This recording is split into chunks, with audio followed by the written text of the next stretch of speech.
Champions Cup round of 16 Saturday and Sunday games are on the board. These are the first leg scores on the board. So we're essentially at halftime in these games. We've had a look at some lineups. We'll go over some predictions and you guys can let me know your thoughts. My neighbour's cutting some wood, so there may be some noise in the background. And I've been out with my kids all day, so we'll try to get this done in a hurry because my missus wants to cook dinner soon. It's her turn tonight. Quins and Montpellier. Quins have got some work to do because they're behind, 26 points to 40 after the first leg, but they are at home and they've essentially picked the same team that played last week, so it's a strong-looking Quins lineup with Will Evans coming in at 7, seemingly the only change to the starting 15. Still got Don Brat, still got Marcus Smith, still got Joe Marler, Lewis Liner, Hugh Jones, Joe Martin, Andre Esterhuizen. It's still the same looking Quins side, which is not what you can say for Montpellier, who've made a ton of changes. I've seen some people saying that they're throwing out another B team. Looking at the names, I don't know if it's a B team. Like when they genuinely threw a team at Leicester which got smashed, that seemed like a B team because I don't know half of those guys. But most of the guys they've brought in, I am at least familiar with. They've brought in Girardo, they've brought in Kamara, they've brought in Forsans, Rayak, Ingandebe switches wings. But yeah, it's not like they've brought in a bunch of Nobis Virag.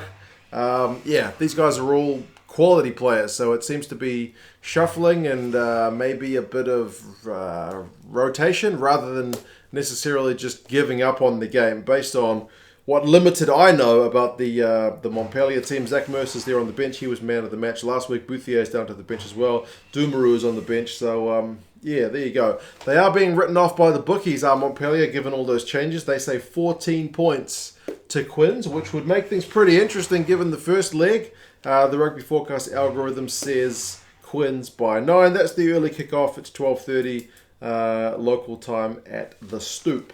The second game, Munster and Exeter, is maybe one of the must-watch ones of that second round, or second round of 16, because this one is definitely in the balance after 13-8 last week. Far from Munster's strongest lineup that played last week, and they'll be back at home. They should be backing themselves to get a win, but it's just so tight between these sides. For Munster, they bring back guys like Peter Amani, Simon Zebo, Joey Carberry, who all missed last week. Josh Wycherley gets a start, John Ryan gets a start, so they were on the bench last week. Otherwise, the squad is relatively stable, but certainly a welcome return for some of those guys. Zebo was initially named, but he was a late scratching last week, I think, with an illness. For Exeter, they're without Sam Simmons, who is worth at least a few points because he's always such a unit of a man. Vermeulen moves to 8, Kirsten gets a start at 7. Otherwise, it's pretty much the same side that played last week, so very kind of steady as she goes. So this one should be a big old arm wrestle. I wouldn't have thought it's going to be massive scoring, but it should be a pretty interesting game, especially given just how kind of tight the margin is with only 13-8 in that away fixture at Sandy Park last week. The bookies say Munster at Tomu Park 6 points, whereas the Rugby Forecast algorithm is still back in the Chiefs with a 1-point victory. So that one's on at 3 o'clock, so after the first game. The next one, La Rochelle and Bordeaux. This is one that looks like it should play out based on the scoreline in a La Rochelle victory. 31-13 last week away from home. La Rochelle, for all intents and purposes, they've got 1 foot into the next round, don't they? But they still need to get a job done. There's still 80 minutes to play. They have rotated a wee bit. Facundo Bosch gets a start this week. Piquet is in the second row. Haddad is in the back row. Bully Rua is into the midfield. So, yeah, it's some changes, but I mean, there's still Ihai West, it's still Tawera Kobalo, there's still Antonio, still Priso, so Vito's still there. So it's not wholesale changes, it's rotation from La Rochelle. But at home, realistically, with that margin, they can afford to do that. For Bordeaux, they have also made a bunch of changes. Maury shifts from the midfield to the wing this week. Moefana comes in at 13. Roussel's in the second row. Kariashvili is at tight head prop this week. Vaipulu is in at number 8. Garcia is interestingly getting a start at 10 as well. So yeah, they have made some changes, which is understandable. Bordeaux expectations are pretty low, I would imagine, for them going into this one. The bookies say La Rochelle by a whopping 14, and the Rugby Forecast algorithm says La Rochelle by 8. It's 4 o'clock local time, which makes it 3 o'clock. So I think that one clashes with the Munster game. Personally, if I was going to pick between the two, I'd be watching Munster, but only because it looks like it'll be a closer game. with a wee bit more on the line. But there you go. The next one, Leicester and Clermont. Leicester's another one to go into this one with a pretty tidy lead. They won the away fixture by enough, and now they're back at home. All they need to do is not muck it up, basically. Leicester have been doing really well in the Premiership this year, and that European form seems to be continued. They've only made a few tweaks. Chris Ashton comes in on the right wing. Potter moves to the left. Liebenberg moves to 8.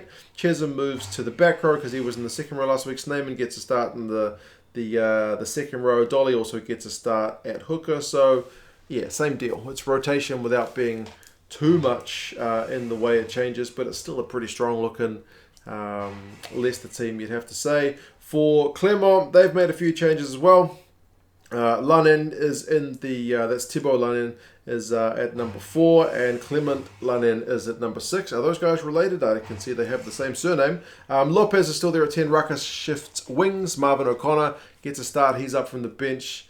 But yeah, they've put in a whole new front row with the all the reserves starting this week. So yeah, it's rotation from Clermont. Expectations likewise are pretty low. Bookies say Leicester by 18.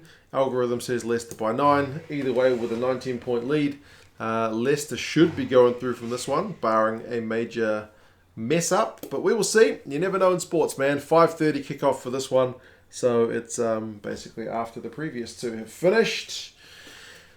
Toulouse and Ulster. I think that's probably a must-watch. Given how tight the scoreline is, Ulster got a 6-point win, which if you'd offered that them before the game last week, I'm sure they would have absolutely snapped up with glee. Remember, there was a red card in that one early for Toulouse, and Ulster managed to get through with 6 points. But 6 points is not that much against Toulouse, albeit with Ulster at home. But man, this one has got an epic one written all over it, but we'll see if it actually plays out that way. It's very stable for Ulster. They've brought in McElroy on the left wing, and they've given Warwick a start at loosehead, swapping places. So that's about it. It's still Henderson as captain. It's still McCloskey and Hume in that midfield. Still that right winger Balakoon, who had a bit of a phenomenal game last weekend on the right wing. So happy days for the Ulster boys. Toulouse have made a few changes. Nana Williams in the midfield alongside Aki. Tolofua is at number 8. Gelon's at 7, so he gets a start. Ricciano joins his brother in the second row. Famuina gets a start. So it's still Dupont, it's still Intermark, so it's still Toulouse. But yeah, I don't know how that one's going to go, man. That one really could be a proper close one. It's an 8 o'clock kickoff up in Belfast at the Kingspan. Bookies have got Toulouse by 1 point, which wouldn't be enough to see them go through. And the Rugby Forecast algorithm, interestingly, has Ulster by 1 point. So we'll see which team manages to get that one done. And the last one also looks like it should be a pretty clear-cut one for Racing 92. This is the Sunday game. They go into this one with a 22 points to 9 head start over local rival Stade Français. And realistically at home, Racing should be able to go through for this one. Ermini is at 7. That's a change from last week. Otherwise, Gomez Sarr coming up from the bench. Dupichot coming up from the bench at fullback is pretty much the only changes. They've kept things very, very stable. So, I mean, it's still Russell, it's still Palu, it's still Tunga, it's still Imhoff. Fiku, who was, bulldozed his way over for a try last week. So it's very stable from the Racing guys, which would make you think they're pretty keen to go and get a win. Stade Français obviously without Latu for 11 weeks after that hit in the game last week, which was pretty awful. So De Silva's in a hooker, Maestri is in the second row alongside Van der Mesht. Viainu is in at fullback. James Hall gets a start at 9. Nico Sanchez gets a start at 10. Both those guys were on the bench last week. So yeah, man, Stade Français, why not change things, eh? You've got nothing to lose, really. This is a Sunday game, like I mentioned, 4:30 local time, so 3:30 BST. And, yeah, man, Racing 20-point favourites with the bookies, 25-point favourites with the algorithm. Yeah, if I was picking 3 games to watch, it'd probably be Quins Montpellier, Munster, Exeter, and then Toulouse and Ulster. Only for the reason that I think the other 3... La Rochelle, Bordeaux, Leicester, Clermont, and Racing Stade. I know that seems like I hate the French teams, given I've decided not to essentially watch 5 of them. They all look like they're in the bag. But as I said, you never know in sports. I will try to avoid spoilers as much as I can. And I'll try to see as many of the games as I can this weekend. But anyway, you guys let me know your thoughts. How do you see these going out? Can you see any upsets? Which is the game of the round for you? And yes, I'll talk to you guys again soon. See you later.